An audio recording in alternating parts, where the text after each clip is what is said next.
정말 저희를 늘 사랑하시고 보호하시고 공급하시고 이렇게 다시 한번 하나님 앞에 나올 수 있도록 마음과 건강을 주심을 감사합니다. 정말 살아계신 하나님의 말씀을 이 시간에 듣기를 원합니다. 살아계신 하나님의 말씀을 하나님의 뜻대로 전하기를 원합니다. 오직 성령께서 이 부족한 자의 입술과 생각을 지켜주시옵소서. 하나님의 말씀을 들을 때 우리의 마음문을 성령께서 열어주시옵소서. 오늘 마태복음 4장 하나님의 말씀을 통하여 하나님의 나라의 사역이 무엇인지를 저희가 깨닫게 하여 주시기를 원합니다. 오직 하나님의 뜻이 그대로 전달될 수 있도록 오직 성령께서 주관하여 주시고 다스려 주시옵소서. 모든 걸 주님께 맡겨드리며 살아계신 예수님의 이름으로 기도했습니다. 아멘.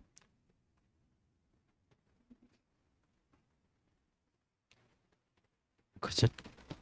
저희가 만약에 외국에 가서 공부를 하거나 그렇지 않으면 외국에 가서 일을 해야 될 그런 기회가 생겼으면은 우리는 무엇을 제일 먼저 준비해야 할까요? 아마 그 나라의 언어를 우리는 먼저 준비를 해야 합니다. 우리가 짧은 며칠밖에 안 되는 짧은 여행을 가도 그 나라의 말을 하지 못하면 참 불편합니다. 그런데 이렇게 짧은 여행이 아니라 그 나라에서 장기간 동안 공부를 하거나 일을 하게 될 경우에는 그 나라의 언어를 배워야 됩니다. 그리고 그 나라의 언어뿐만이 아니라 그 나라의 문화와 한국과 다른 그 나라의 법에 대해서도 우리가 잘 알아야만 합니다. 만약에 우리가 미국에 가게 된다라고 생각을 해 봤을 때 물론 제일 먼저 우리가 영어를 열심히 공부해야 됩니다. 그렇지만 미국은 한국과 다른 문화와 법을 가지고 있습니다. 특히 미국의 법은 가정 속에서 벌어지는 사적인 일이라 할지라도 법 적용이 엄격합니다. 그래서 부부싸움을 하다가 화가 난다고 배우자에게 폭언, 욕을 하거나 폭행을 할 경우에는 경찰서에 잡혀가게 됩니다. 만약에 자기 자녀라고 해서 함부로 매를 들었을 경우에는 아동 폭행죄로 감옥에 가게 됩니다. 심지어 미성년자를 집에 혼자 놔두었을 경우에는 아동 방임죄가 적용이 됩니다. 그래서 만약에 이 아동 폭행죄와 아동 방임죄가 반복될 경우에는 양육권을 법원에서 박탈합니다. 그리고 감옥으로 보내게 됩니다. 이렇게 우리가 외국에서 살게 될 경우에는 그 나라의 언어와 문화와 법 체계를 잘 이해해야만 하는 것입니다.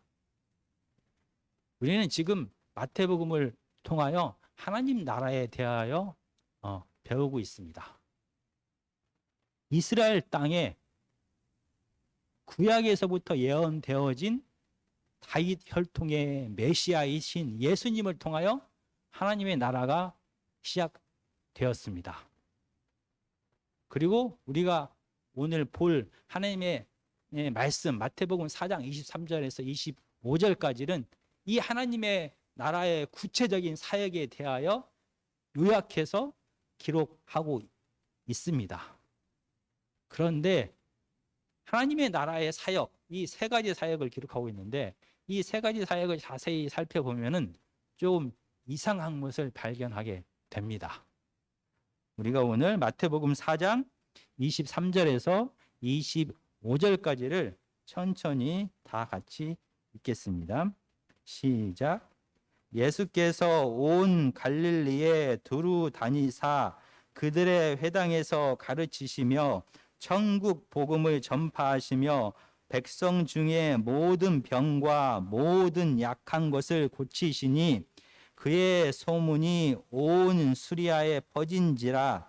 사람들이 모든 앓는 자 곧 각색 병에 걸려서 고통당하는 자, 귀신 들린 자, 간질하는 자, 중풍병자들을 데려오니 그들을 고치시더라. 갈릴리와 데가볼리와 예루살렘과 유대와 요단강 건너편에서 수많은 무리가 따르니라.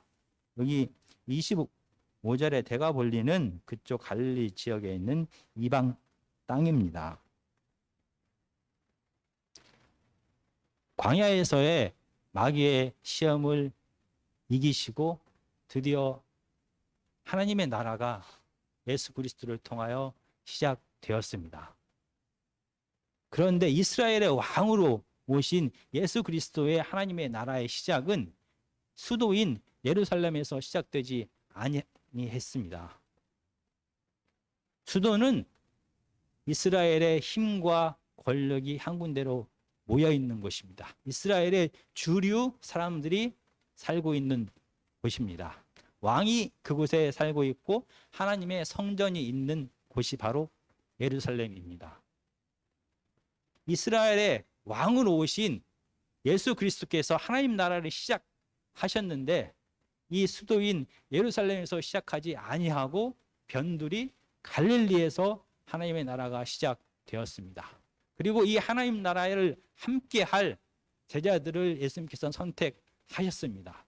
그런데 당시 구약의 율법에 능통한 바리새인 서기관, 당시 지도자들을 택하지 아니하시고 갈릴리에 사는 평범한 사람들을 택하여 하나님의 나라를 시작하셨습니다.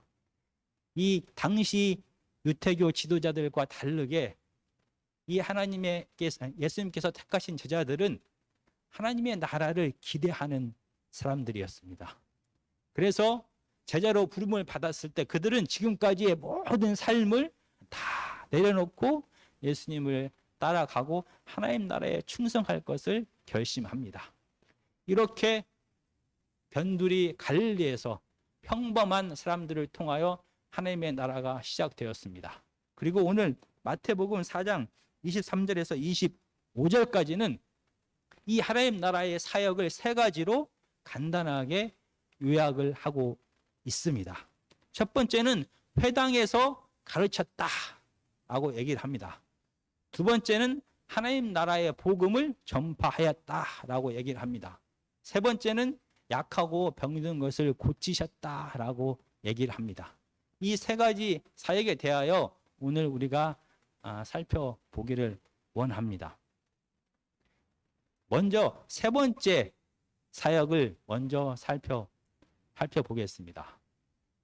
이 세 번째 사역은 간단하게 말하면은 축귀, 귀신을 내쫓는 사역과 치유, 병 고치는 사역으로 나눌 수가 있습니다. 이 사역은 구약에서부터 특히 이사야 53장에서 예언되어진 바로 그 예수님의 사역입니다. 이사야 53장은 다음에 하나님 나라가 임하게 될 때 이스라엘의 대표자가 이스라엘의 모든 연약한 것을 다 대신 짊어지고 이스라엘 백성들을 회복시킬 것이다. 그는 이스라엘의 약한 것과 병든 것을 다 짊어지는 고난의 종이 될 것이다 라고 예언을 했습니다. 바로 이 이사야 53장에서 예언되어진 고난의 종의 사역이 바로 오늘 본문인 예수 그리스도께서 갈릴리에서 시작하신 하나님 나라의 사역과 같습니다. 이 사역은 저번에 침례 받으실 때 하늘이 열리고 성령이 내려오시면서 하늘에서 목소리가 나면서 다시 한번 계시하셨던 그 하나님의 아들, 사랑하는 하나님의 종의 사역과 같은 것입니다. 이 죽기 사역은 특별히 사람이 연약하게 되었을 때 귀신이 마귀가 그 사람을 지배하게 됩니다. 그 사람의 생각과 마음을 지배하면서 다스리게 되었을 때 그것을 귀신 들렸다라고 얘기합니다. 하나님 나라가 임했다라는 것은 그래서 하나님이 다스림이 시작되었다라는 것입니다. 그래서 그 전에는 귀신이 지배했던 그 사람에게 하나님의 통치가 하나님의 임재가 임함을 통하여 귀신은 물러가게 되었다라는 것입니다. 그래서 하나님 나라가 임했다. 하나님의 임재하셔서 다스리고 계시다라는 그 시작이 바로 하나님의 대적인 마귀, 귀신이 다스리던 귀신이 지배하던 곳에서 그 지배권을 잃게 된다라는 것으로 드러나게 됩니다. 그리고 생명 대신 하나님을 떠나게 되었을 때 사람들은 연약해집니다. 병들게 됩니다. 죽게 됩니다. 그러나 하나님 나라가 시작되었다라고 얘기를 합니다. 생명 대신 하나님께서 다시 임재하시고 다스리게 됩니다. 그 결과 사람이 짊어져야 될 병듦과 아픔과 고통과 죽음은 생명 대신 하나님의 임재함을 통하여 자연스럽게 사라지게 되는 것입니다. 바로 오늘 본문에 나오는 예수 그리스도의 죽기 사역과 치유 사역은 하나님의 나라가 도래하게 될 때 구약에서부터 계속 예언되어진 바로 그 사역인 것입니다. 그런데 이 첫 번째, 두 번째 사역은 조금 이상합니다. 우리가 첫 번째 사역부터 자세하게 다시 살펴보겠습니다. 첫 번째 사역은 회당에서 가르치셨다라고 말합니다. 이 회당의 기원에 대해서는 이렇게 보통 추정합니다. 바벨론으로 포로로 끌려가게 되었습니다. 바벨론에는 예루살렘의 성전이 없습니다. 하나님 앞에 제사 드리고 예배 드릴 장소가 없었습니다. 그럼에도 불구하고 포로로 끌려간 이스라엘 백성들은 하나님의 율법을 가르치고 배우고 함께 모여서 기도하고 예배 드릴 장소가 필요했습니다. 그래서 사람들이 모여서 그곳에서 하나님의 율법, 모세 오경을 가르치고 배우고 함께 기도하고 하나님께 예배를 드렸습니다. 물론 제사를 드릴 수는 없었지만 이렇게 시작된 곳이 바로 회당입니다. 이 회당은 이스라엘 백성이 다시 가나안 땅으로 돌아온 다음에도 각 지역마다 세워졌습니다. 기록에 의하면은 10가정이 모여 살게 되면은 그 마을에는 반드시 하나의 회당을 지어야 된다라고 얘기를 합니다. 당시 예수님 당시에를 기록한 그 문헌에 의하면 갈릴리 지역에는 그 당시에 204개의 마을과 시가 있었다라고 이렇게 얘기를 합니다. 그렇다라고 하면은 갈릴리 지역에만 적어도 회당이 200여 개가 넘는 회당이 존재했습니다. 그런데 오늘 본문에 나온 것처럼 예수님은 이 갈릴리에 있는 모든 회당을 돌아다니시며 가르쳤다라고 얘기를 합니다. 회당에서 배운 것은, 회당에서 가르친 것은 구약의 율법입니다. 모세 오경과 선지서들을 그들은 이 회당에서 배우고 가르쳤습니다. 단지 이렇게 구약의 율법을 배우고 가르치는 것뿐만이 아니라 이 회당에서는 모여서 기도도 하고 하나님 앞에 예배도 드렸습니다. 그리고 마태복음 우리가 10장 제가 읽겠습니다. 10장 17절에 보면은 사람들을 삼가라. 그들이 너희를 공회에 넘겨주겠고 그들의 회당에서 채찍질하리라. 아마 예수님 당시에 회당은 율법을 가르쳤을 뿐만이 아니라 율법대로 행하지 아니했을 경우에 그곳에서 심판도 했던 것 같습니다. 그리고 예수님 당시에는 많은 바리새인과 서기관들이 각 회당에서 이 구약의 율법을 해석하고 가르쳤습니다. 그런데 왜 이미 바리새인들과 서기관들이 구약의 율법에 능통한다라고 말하는 그들이 이미 각각의 회당에서 사역을 잘 감당하고 있는데도 불구하고 새롭게 하나님 나라를 시작하시는 예수 그리스도는 이 각 회당을 돌아다니면서 200개가 넘는 회당이 있었다라고 합니다. 하루에 2개씩만 가도 석 달 이상 걸립니다. 모든 갈릴리 회당을 다니면서 예수님은 구약의 율법을 해석하시고 가르치셨다는 것입니다. 이미 그 사역을 잘 감당하고 있는 바리새인과 서기관이 있음에도 불구하고 예수님께서 그 사역을 하실 필요가 있었을까에 대하여 생각을 해봅니다. 마태복음은 처음부터 계속해서 이 바리새인과 서기관들에 대하여 하나님 나라를 거부하는 자들이다라고 얘기를 합니다. 예수 그리스도의 적이다라고 얘기를 합니다. 하나님의 나라는 갑자기 생겨난 것이 아니라 구약에서부터 계속해서 예언되어진 하나님의 말씀입니다. 그 예언이 성취되어서 예수 그리스도를 통하여 하나님 나라가 시작된 것입니다. 그런데 구약을 해석하고 가르친다라고 하는 바리새인들과 서기관들이 하나님 나라를 거부했다라고 얘기합니다. 그 얘기는 구약을 바리새인들과 서기관들은 잘못 해석했다는 것입니다. 당시의 선생인 그들이 구약을 잘못 해석했기 때문에 이스라엘 백성들은 잘못된 구약 해석을 배울 수밖에 없었습니다. 그래서 하나님 나라가 시작되었을 때 하나님 나라를 시작하시는 예수님은 모든 회당에 가서 잘못된 구약의 해석을 다 바로잡기 시작하신 것입니다. 이 첫 번째 예수 그리스도의 사역은 자연스럽게 두 번째 예수님의 사역과 연결이 됩니다. 두 번째 사역은 하나님 나라를 전파했다. 하나님 나라의 복음을 전파했다라고 기록하고 있습니다. 복음은 좋은 소식, 승리의 소식이라는 그런 뜻입니다.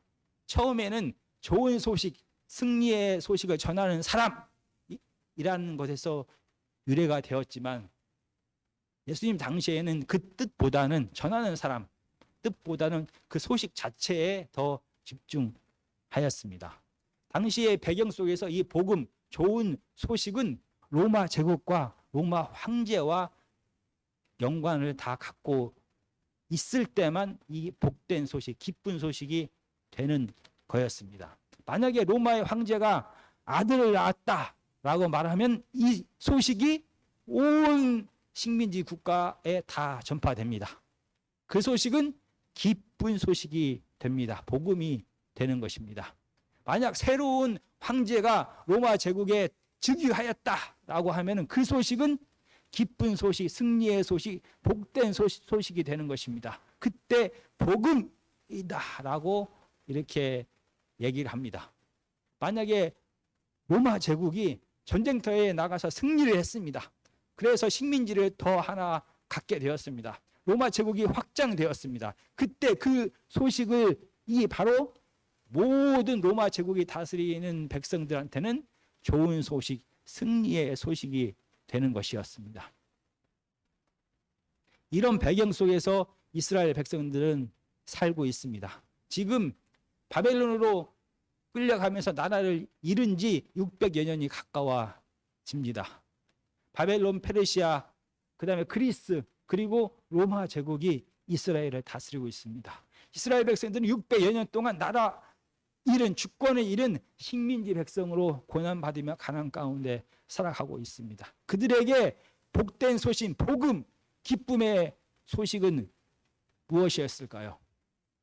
그들이 그토록 원하는 기쁜 소식은 그들이 식민지에서 벗어나 자유를 얻는 것이고, 더 적극적으로 말하면 로마 제국처럼 그들의 나라 이스라엘이 힘과 권력을 움켜쥐고 세계를 다스리는 나라가 되는 것. 그들이 원하는 것은 힘과 권력을 가진 로마 제국과 같은 나라를 세우는 것이 이스라엘 백성들의 소원이었고 이스라엘 백성들이 원하는 꿈이었습니다. 이 꿈, 이 바로 구약에서 예언되어진 다윗 왕조의 회복이다라고 많은 백성들은 생각했습니다. 다윗 왕 때는 아무도 이스라엘을 함부로 하지 못했습니다. 이스라엘은 승리의 나라였고 축복의 나라였고 풍요의 나라였습니다.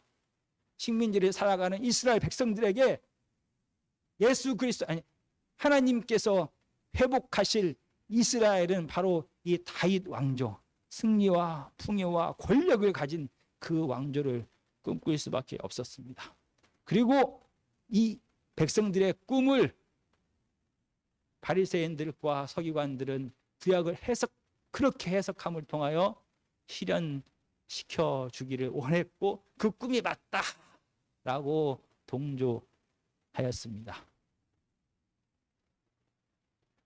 구약에서 예언되어진 다윗의 혈통을 통하여 회복되어질 하나님의 나라가 바로 이렇게 정치적인 힘과 권력과 파워를 가지고 온 세계를 지배하는 승리의 나라가 될 것이다. 그 나라를 기대하라 라고 그들의 구약 해석이 백성들의 마음에 쏙 들었습니다. 그런 분위기 속에서 예수 그리스도께서 태어나셨고 예수 그리스도는 지금 하나님의 나라를 선포하기 시작합니다. 바리새인들과 서기관들의 해석을 통하여 하나님의 나라가 정치적인 승리의 다윗 왕조라는 것을 확신하고 있는 이 백성들 앞에 예수 그리스도는 그들의 생각에 틀렸다라는 것을 가르칠 수밖에 없었습니다. 그래서 200여 개가 넘는 모든 회당에 돌아다니면서 너희들이 생각하는 하나님의 나라는 구약에서부터 예언되어진 그 하나님의 나라가 아니다라는 것을 가르치기 시작했습니다. 새롭게 시작되는 하나님 나라의 질서가 무엇인지, 하나님 나라가 어떠해야 되는지를 예수님은 가르치기 수밖에 없었습니다. 어쩌면은 이 바리새인들과 서기관을 제자로 뽑지 않은 이유도 여기에 있다라고 저는 생각이 듭니다. 그들의 생각은 그들은 스스로가 구약에 능통한 사람이다라고 생각을 했습니다. 그들의 생각이 맞다라고 생각을 했습니다. 그래서 예수님께서 다른 얘기를 했을 때 이 마태복음은 계속해서 예수님의 생각을 부정하고 반박하고 심지어는 결국은 예수님을 십자가에서 죽여야겠다라고까지 생각을 하게 되었습니다. 그런 자들과 함께 하나님 나라를 시작할 수가 없었습니다. 어쩌면은 하나님 나라를 시작할 때 이스라엘의 수도인 예루살렘에서 시작하지 않은 이유도 여기에 있을지도 모릅니다. 하나님께서 계획하신 하나님의 나라는 로마 제국과 같은 힘과 권력을 가진 그런 정치적인 나라가 아니었습니다. 그래서 이스라엘의 정치적인 수도인 예루살렘에서 시작할 수가 없었습니다. 하나님의 나라, 예수 그리스도를 통하여 시작되는 하나님의 나라는 이스라엘 백성들이 그토록 원했던 힘과 권력을 가진 정치적인 나라가 아니었습니다. 그래서 회당을 돌아다니며 진짜 하나님의 나라가 어떤 나라인지를 가르칠 수밖에 없었습니다. 마태복음 5장에서부터 이 하나님 나라의 새로운 질서, 하나님 나라의 가치, 하나님 나라의 법이 어떠한지, 그 속에서 하나님의 백성들은 어떻게 살아가야 될지를 예수님은 산상수훈을 통하여 자세하게 말씀하고 있습니다. 하나님 나라가 시작되면서 이 세 가지 사역에 집중했다라고 얘기를 합니다. 하나님 나라에 대한 오해를 하나님의 구약을 다시 재해석하고 올바르게 해석함을 통하여 이스라엘 백성들에게 가르쳤습니다.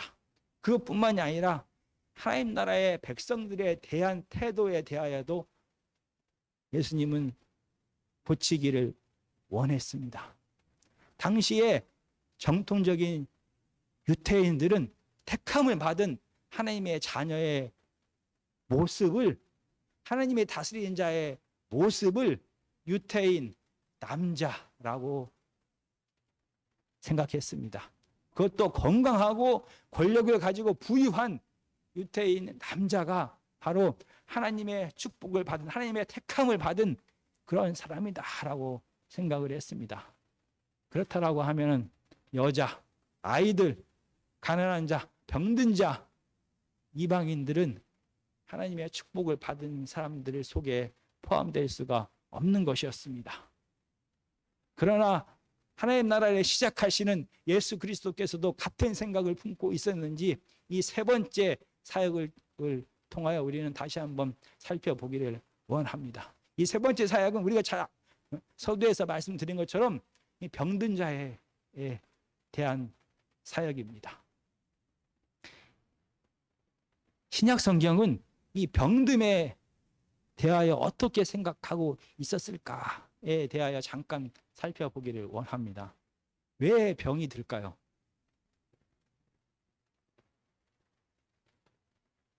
신약 성경은 구체적으로 죄 때문에 병이 든다라고 예수님께서 꼭 집어서 말씀하셨습니다. 마태복음이 아니라 요한복음 5장입니다. 요한복음 5장 14절을 제가 보겠습니다. 그 후에 예수께서 성전에서 그 사람을 만나 이르시되 보라 내가 나았으니 더 심한 것이 생기지 않게 다시는 죄를 범하지 말라 하시니. 왜 병들었을까에 대하여 죄 때문에 병이 들었다라고 꼭 집어서 예수님께서 말씀하신 부분이 요한복음 5장 방금 제가 읽은 부분에 나옵니다. 그런데 같은 요한복음 9장 2절과 3절은 다른 얘기를 합니다. 요한복음 9장 2절과 3절입니다. 제자들이 물어 이르되 랍비여 이 사람이 맹인으로 난 것이 누구의 죄로 인함이니까 자기이니까 그의 부모이니까. 예수께서 대답하시되 이 사람이나 그 부모의 죄로 인한 것이 아니라 그에게서 하나님이 하시는 일을 나타내고자 하심이라. 사람들이 왜 병에 걸리게 됩니까? 라는 그 원인에 대하여 신약 성경은 죄 때문에 그렇다라고도 얘기를 합니다. 죄 때문이 아니다라고도 얘기를 합니다. 그러나 그 당시에 많은 대부분의 사람들은 병듦은, 가난은, 연약한 것은 죄 때문이다라고 그들은 대부분의 사람들이 그렇게 생각을 했습니다. 그리고 실질적으로 성경 전체는 생명 대신 하나님을 떠나게 되었을 때 사람은 병들게 되었다라고 얘기를 합니다. 그렇지만 구체적으로 한 개인의 병이 그 사람의 죄 때문인지 그 사람의 부모의 죄 때문인지에 대하여는 그렇다라고도 얘기하고 그렇지 않다라고도 얘기를 합니다.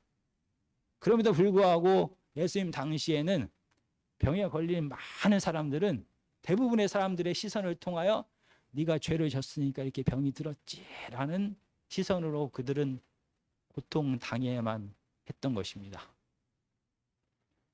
그런데 그들과 같이, 당시 유대인들과 같이 이 병든 자들에 대하여 예수님도 같은 생각을 품으셨는지에 대하여 오늘 우리가 마태복음 4장 23절과 예수님의 공생의 전체에서는 다른 얘기를 합니다. 이 병든 자들에 대한 예수님의 태도는 유대인들과 달랐습니다.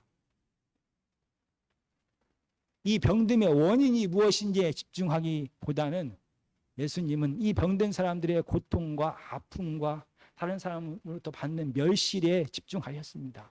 그래서 그들을 불쌍하게 생각했습니다.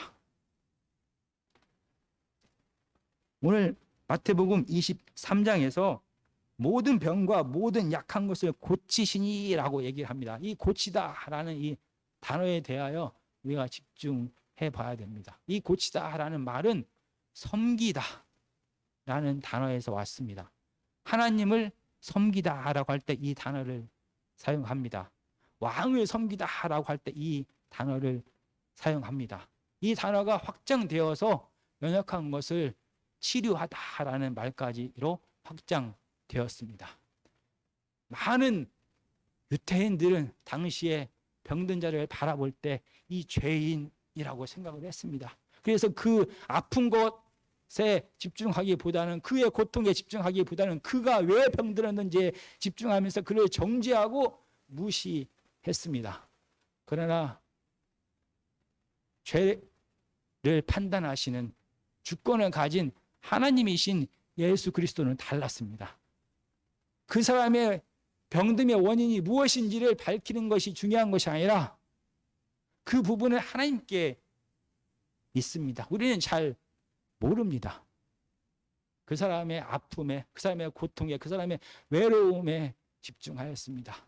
그래서 정죄하고 판단하고 비난하는 것이 아니라 죄인, 이 병든 자를 불쌍하게 생각해서 하나님을 섬기듯이 그를 섬기면서 그를 회복시키고 치유하셨습니다. 하나님 나라의 백성을 유대인들은 유대인 남자, 건강하고 돈 많고 권력 있는 남자라고 생각을 했지만 예수 그리스도께서 생각하신 하나님 나라의 백성은 연약하고 병들고 죄인이고 심지어 이방인들에게까지 확장을 하셨습니다. 마태복음은 예수 그리스도의 공생의 사역을 시작하시면서 예수 그리스도의 전체 사역을 이렇게 세 가지로 간단하게 요약을 하셨습니다. 그토록 이스라엘 백성들이 원하던 하나님 나라가 시작되었습니다. 그러나 이스라엘 백성들은 그들의 죄성을 닮은, 그 힘과 권력과 쾌락을 쫓아가는 그 죄성을 닮은 이 땅에서의 풍요로운 로마 제국과 같은 나라를 꿈꾸었습니다.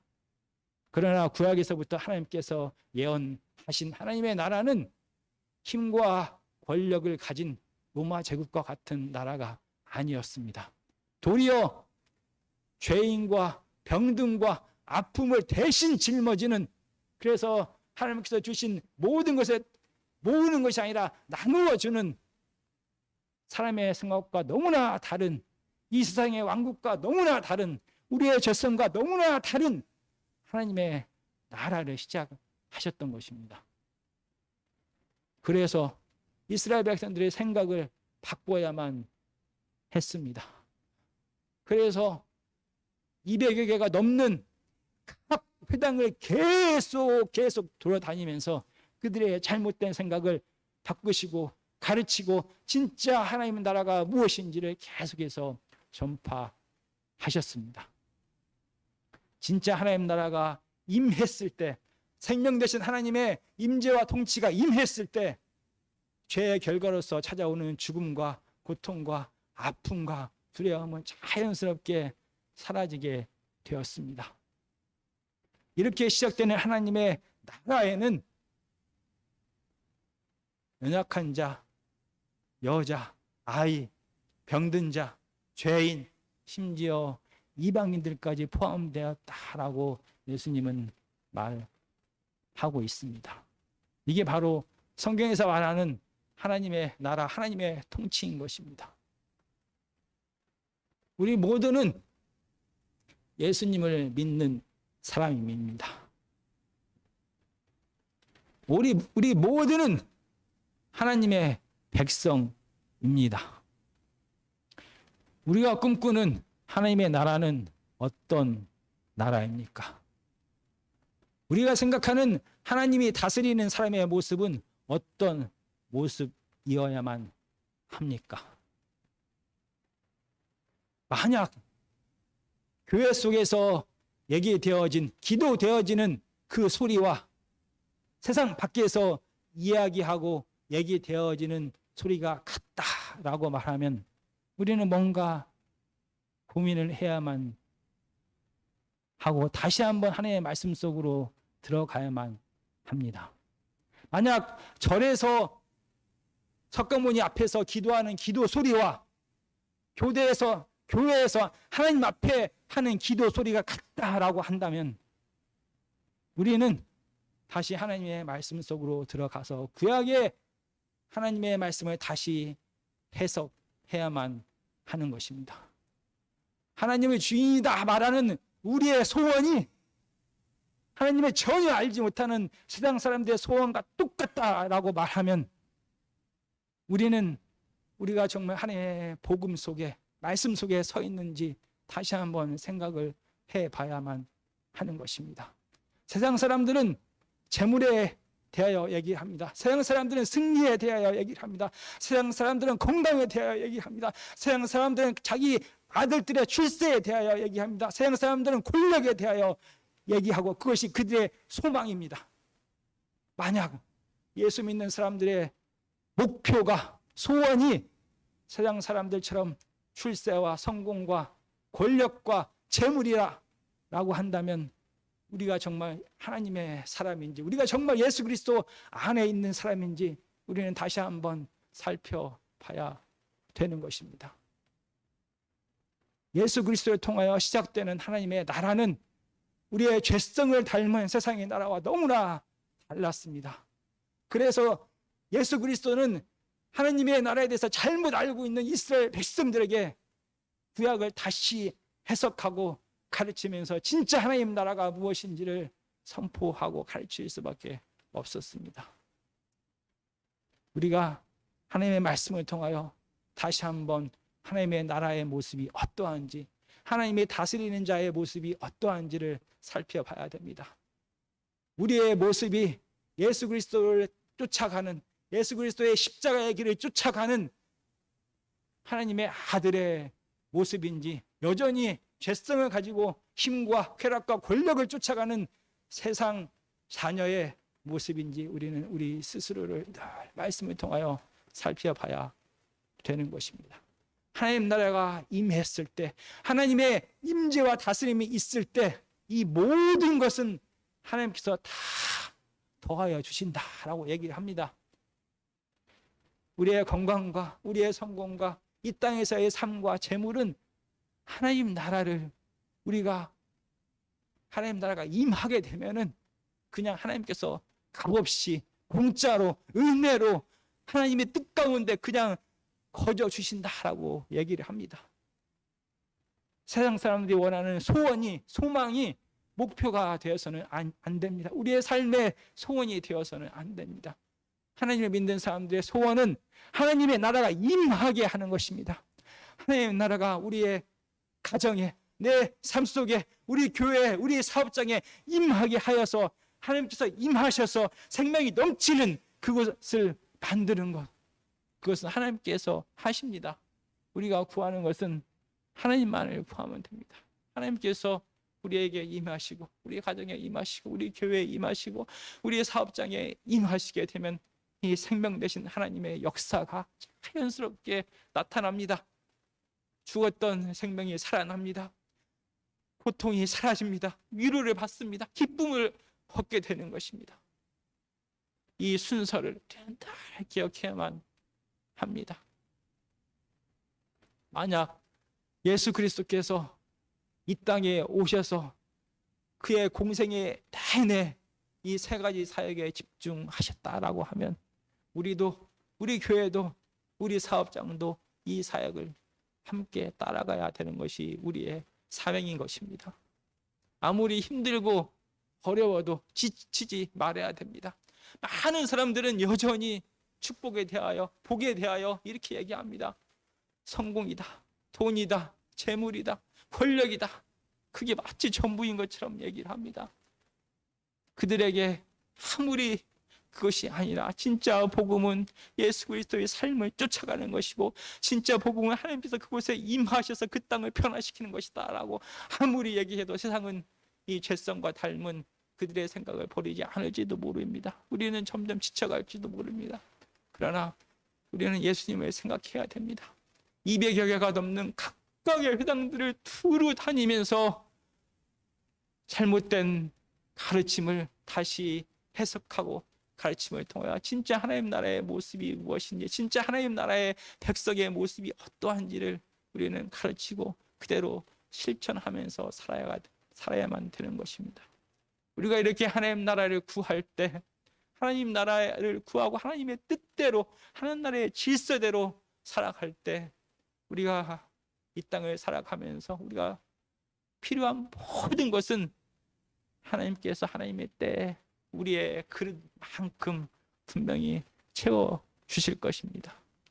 정말 앞으로 우리가 마태복음을 통하여 진짜 하나님 나라의 모습이 무엇인지, 하나님 나라의 백성이 어떻게 살아가야 되는지를 다시 한번 배우고 예수님처럼 살아가는 저와 여러분이 되기를 간절히 기도드립니다.